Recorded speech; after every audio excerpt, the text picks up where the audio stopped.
Durante el rosario, después de la comida, lloraron algunos de los pequeños.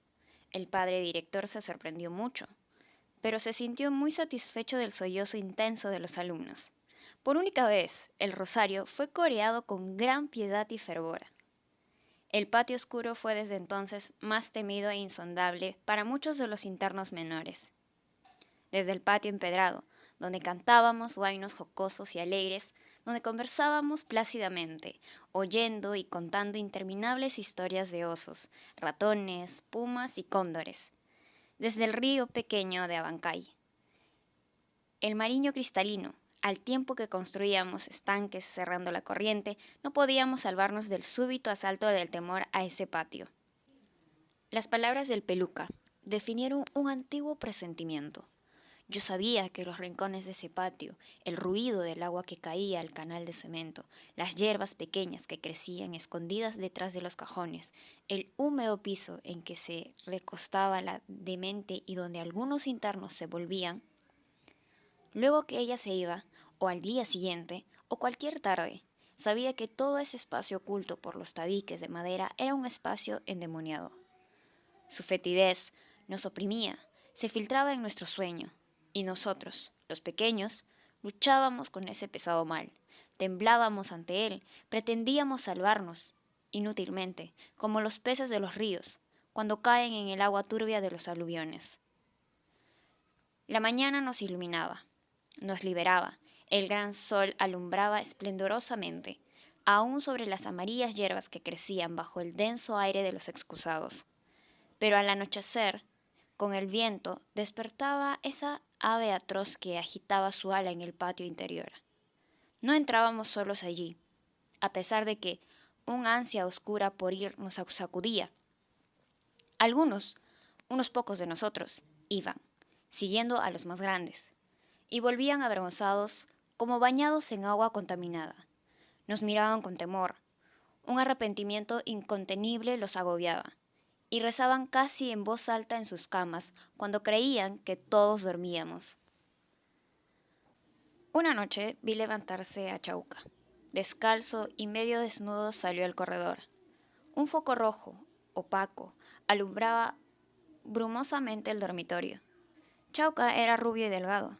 Abrió con gran cuidado la puerta y se fue. Llevaba una correa de caucho en la mano. Al poco rato volvió. Tenía los ojos llenos de lágrimas y temblaban sus manos.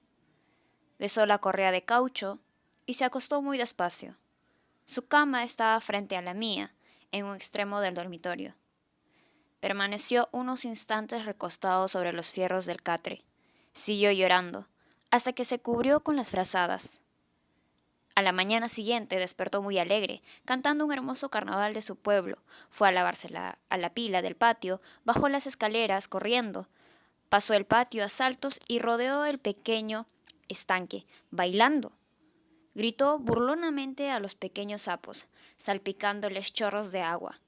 Su alegría, la limpidez de sus ojos, contagiaba. Ni una sombra había en su alma. Estaba jubiloso, brillaba la luz en sus pupilas. Supe después que en la noche se había flagelado frente a la puerta de la capilla. Yo esperaba los domingos para lanzarme a caminar en el campo. Durante los otros días refrenaba el mal recordando a mi padre, concibiendo grandes hazañas que intentaría realizar cuando fuera hombre. Dedicando mi pensamiento a esa joven alta, de rostro hermoso, que vivía en aquel pueblo salvaje de las huertas de Capulí, y con ella, recordando su imagen, me figuraba otras niñas más jóvenes, alguna que acaso pudiera mirarme con más atención, que pudiera adivinar y tomar para sí mis sueños. La memoria de mis viajes, de los ríos y montañas que había visto, de los precipicios y grandes llanuras pobladas de lagos que había cruzado. Debía ser delgada y pequeña, de ojos azules y de trenzas. Pero yo también, muchas tardes, fui al patio interior tras de los grandes y me contaminé mirándolos. Eran como los duendes, semejantes a los monstruos que aparecen en las pesadillas, agitando sus brazos y sus patas velludas. Cuando volvía del patio oscuro me perseguía la expresión de algunos de ellos, la voz angustiosa, sofocada y candente con que se quejaban o aullaban triunfalmente.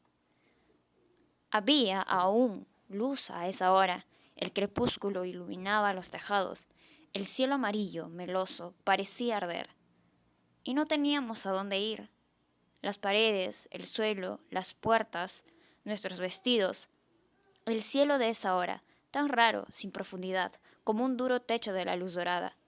Todo parecía contaminado, perdido o iracundo. Ningún pensamiento, ningún recuerdo podía llegar hasta el aislamiento mortal en que durante ese tiempo me separaba del mundo. Yo que sentía tan mío aún lo ajeno. Yo no podía pensar cuando veía por primera vez una hilera de sauces hermosos vibrando a la orilla de una acequia, que esos árboles eran ajenos. Los ríos fueron siempre míos, los arbustos que crecen en las faldas de las montañas, aún las casas de los pequeños pueblos, con su tejado rojo cruzado de rayas de cal, los campos azules de alfalfa, las adoradas pampas de maíz. Pero a la hora en que volvía de aquel patio, al anochecer, se desprendía de mis ojos la maternal imagen del mundo. Y llegada la noche, la soledad, mi aislamiento, seguían creciendo. Estaba rodeado de niños de mi edad y de otra gente, pero el gran dormitorio era más temible y desolado que el valle profundo de los molinos donde una vez quedé abandonado, cuando perseguían a mi padre. El Valle de los Molinos era una especie de precipicio, en cuyo fondo corría un río pequeño, entre inmensas piedras erizadas de arbustos. El agua bullía bajo las piedras. En los remansos, casi ocultos bajo la sombra de las rocas, nadaban, como agujas, unos peces plateados y veloces. 5 molinos de piedra, escalonados en la parte menos abrupta de la quebrada, eran movidos por la misma agua. El agua venía por un acueducto angosto abierto por los españoles, hecho de cal y canto, y con largos socavones horadados en la roca. El camino que comunicaba ese valle y los pueblos próximos era casi tan angosto como el acueducto, y así como él, colgado en el precipicio, con largos pasos bajo techo de rocas. Los jinetes debían agacharse allí, mirando el río que hervía en el fondo del barranco. La tierra era amarilla y ligosa. En los meses de lluvia el camino quedaba cerrado. En el barro amarillo resbalaban hasta las cabras cerriles. El sol llegaba tarde y desaparecía poco después del mediodía. Iba subiendo por las faldas rocosas del valle, elevándose lentamente como un líquido tibio. Así, mientras las cumbres permanecían iluminadas, el valle de los molinos quedaba en la sombra. En esa quebrada vivía abandonado durante varios meses. Lloraba a gritos en las noches. Deseaba irme, pero temía el camino, a la sombra de los trechos horadados en la roca y a esa angosta senda, apenas dibujada en la tierra amarilla que, en la oscuridad nocturna, parecía guardar una luz opaca, blanda y cegadora. Cuando salía la luna, me levantaba. La tarabilla de los molinos tronaba. Las inmensas piedras del río, coronadas de arbustos secos, me esperaban y yo no podía ir contra ellas. El pequeño puente de eucaliptos, también cubierto de tierra amarilla, se movía con los primeros pasos de los transeúntes. Pero aún allí, en aquel valle frío que sepultaba a sus habitantes, solo, bajo el cuidado de un indio viejo, cansado y casi ciego, no perdí la esperanza. Los peces de los remansos, el gran sol que cruzaba rápidamente el cielo, los jilgueros que rondaban los patios donde se tendía el trigo, y los molinos que empujaban lerdamente la harina, el sudario cubierto de polvo, de las cruces que clavaban en las paredes de los molinos, el río, aún así enmarañado y bárbaro, me dieron aliento. Viví temblando, no tanto porque estaba abandonado, sino porque el valle era sombrío, y yo había habitado hasta entonces en pampas de maizales maternales e iluminadas, y necesitaba compañía para dominarme y explorar tranquilo las rocas, los socavones, las grandes piedras erizadas de ese río hosco y despoblado. Lo recordaba y revivía en los instantes de gran soledad, pero lo que sentía durante aquellas noches del internado era espantoso.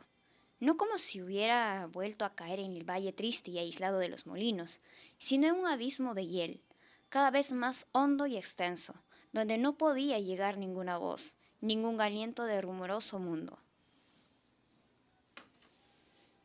Por eso, los días domingos salía precipitadamente del colegio a recorrer los campos, a aturdirme con el fuego del valle.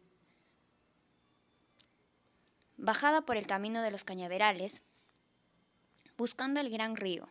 Cuanto más descendía, el camino era más polvoriento y ardoroso.